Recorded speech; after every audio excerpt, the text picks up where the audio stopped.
What's up, everybody? Welcome to episode number 354 of the Embodied podcast. Today, I am taking a deep dive into something I started writing about last year, but then just didn't go deeper anywhere other than in teacher training. This is something that I introduced to my Wild Soul Movement teachers in training early on to help them understand, why we even do embodiment work, why embodiment work is so important for women, especially. And if you've ever read my embodiment Bible, which if you haven't, you could just go to untameyourself.com/embodiment Bible. There's no opt in or anything. It's just a page on the website, and you could read through more of my approach to embodiment. In the embodiment Bible, there's 4 embodiment concepts: softening, observing, feeling, and naming. And the purpose of naming is for tracking or mapping. Naming requires that we soften, that we are able to feel, and that we are able to observe the experience that we're having in our bodies, physically, mentally, emotionally, spiritually. One of the things that I love about embodiment so much is if you're really committed to healing and growth and transformation, it's just one of the most efficient tools and practices you could use because you start to notice patterns and consistencies.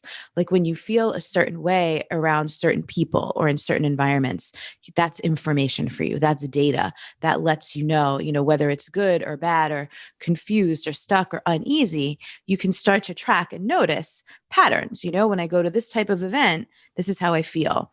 Or when I hang out with this group of people, this is usually how I feel. Or when I spend time with this friend, I'm usually excited beforehand, but I feel drained after. It just gives you, rather than mentally analyzing everything, just some data of the wisdom of the body, the felt experience. How are you responding to people energetically, emotionally? What's happening in your nervous system, again, from being in certain environments or being around certain people. And then when it comes to healing from certain and specific things, naming can really come in handy. So, for example, when we are able to have terms like codependency or healing from the mother wound or knowing that we need to work on boundaries, then we're able to identify when that is what's coming up so we can apply the appropriate, tools and practices or things that we've learned to those things. So, something that I really wanted to put a name on for a long time is this overarching wound. Really, it's a core wound for most women that we deal with regarding our bodies. Because when it comes to healing, growth, and transformation, if you could get to the root of something, you're much more likely to heal it as fully as possible, to transform it, to transmute, to grow out of it. If you know what it is, and you could also be tracking how you experience it differently, as you do whatever work you're doing on it. So I named something the sacred body wound. And I'm going to describe that to you in a moment. But I wanted to finish just making my little stump speech about how important it is to name things sometimes. The cool thing about naming is that it doesn't have to abide by any convention other than that you know what you mean when you name things. So naming is simply describing what you feel, where you feel it, and getting specific about the sensation, the state, and any emotional content. So, for many years with my private clients and in workshops, when someone's connecting to something deep that needs healing or growth or transformation, as the discomfort arises, or just as any intensity or any real clear and specific sensations or emotions arise, I like to ask people these questions. What do you feel and where do you feel it? Is there a texture to it, a taste, a color, or a smell? Does it remind you of anything or anyone? And is there a voice to it? So is it your voice? Is it someone else's voice? Are there any emotions that go with it? And then on a scale of 1 to 10, which, these scales of 1 to 10 are always arbitrary. It's your own scale of 1 to 10. How intense is it? And one of the reasons to name the level of intensity is so you can see where you're currently at with it.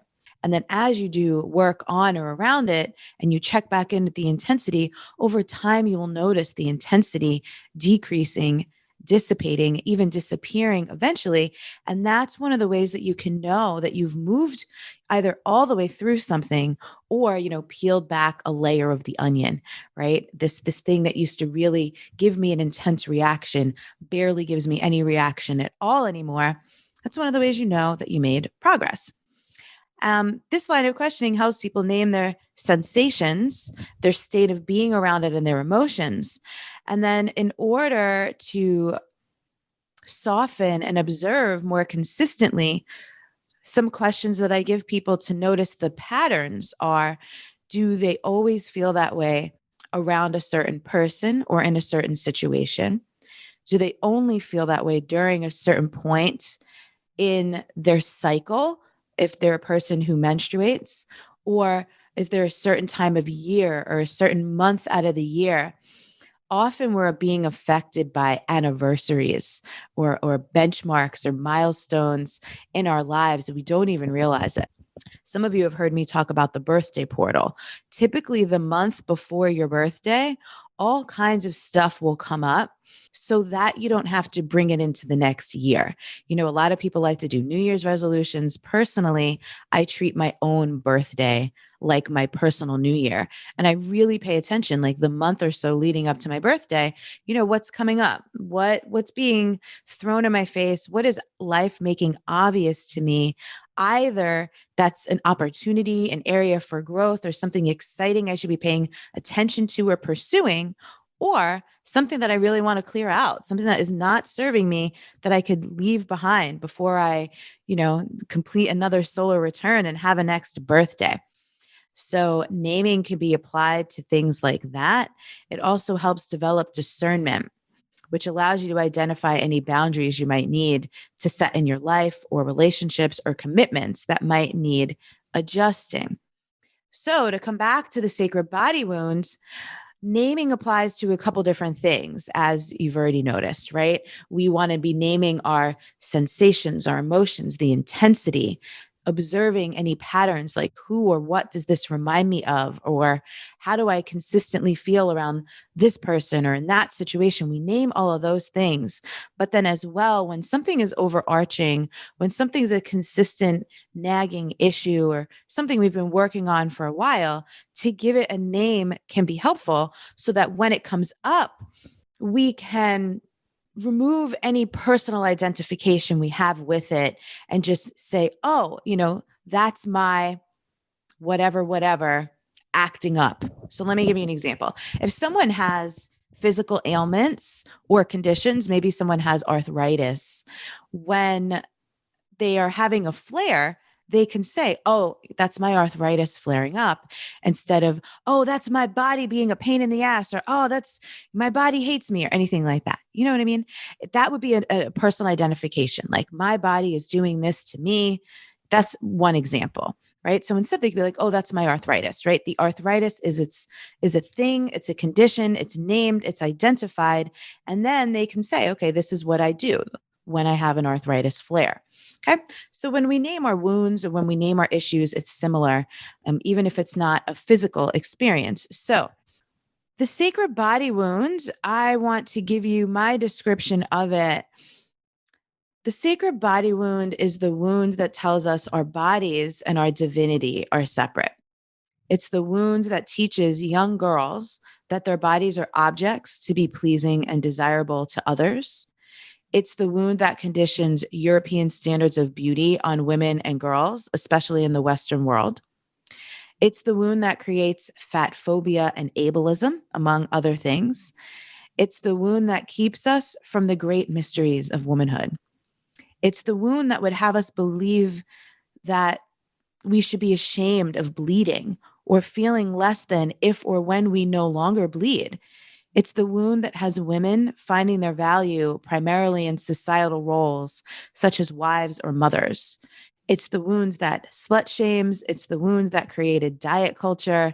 It's the wound that would have us forget how sacred, miraculous, and beautiful every woman's body is.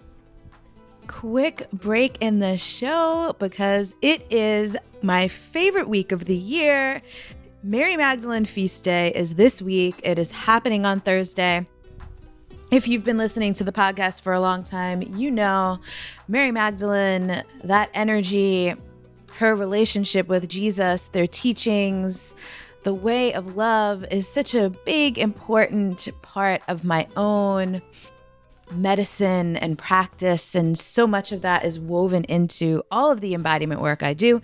So every year on July 22nd for Mary Magdalene Feast Day, I like to put together some kind of special offering, special celebration. So this year you can grab the details at untameyourself.com/722. There's some exciting stuff going on, some Akashic Records readings, some different healing sessions that I'm opening up in the fall, along with some other things. So head on over to untameyourself.com/722. The celebration will last from Thursday to Sunday. So you have some time to get into that and see what you like. See what might resonate for you, and see perhaps what curiosity you might have about Mary Magdalene that would behoove you to explore.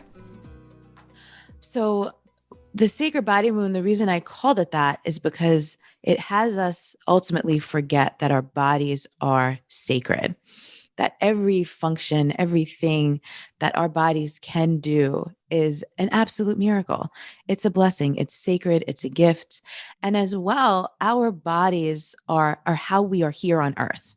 Our bodies are the sacred vessel through which we are here to experience heaven on earth, right? And obviously that's a metaphor, but it's also literal, because the joys, the pleasures, the delights, the beauty, the connection, the love, the compassion, the healing, the generosity, the rising from the ashes of trauma and tragedy, all these things are human experiences that also intersect with physical, mental, emotional, spiritual, and energetic materials.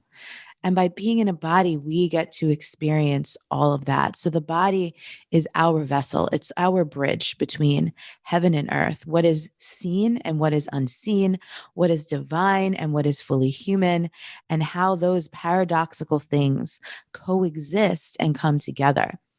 And when we're in these states of succumbing to all the programming and conditioning, and as women, it starts at such a young age, whether it starts for us in our own experiences around our own bodies, literally, or it starts by hearing the older women around us, whether it's our mothers, our aunts, other important female figures, teachers, guardians, community members, neighbors, our friends' parents, speak about their bodies in whatever way. I know personally, I grew up around women obsessing over being fat or losing weight, or how do my arms look in this, or I need to cover this up, or my legs are ugly, just picking themselves apart. Other people grow up with different messaging around being in a body that's a woman's body, desiring to be in a body that's a woman's body. We all have to deal with the male gaze, whether you are straight and heterosexual and are attracted to men or not.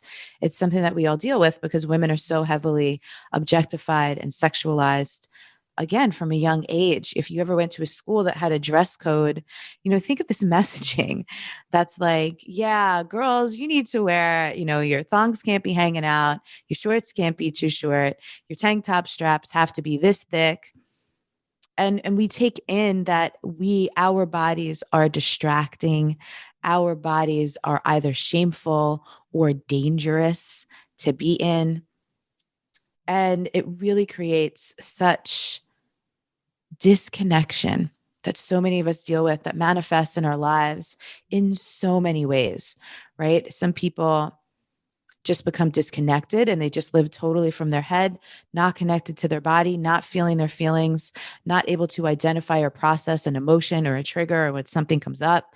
Some people end up with eating disorders. Some people self-harm. Some people completely disconnect or are afraid of their sexuality.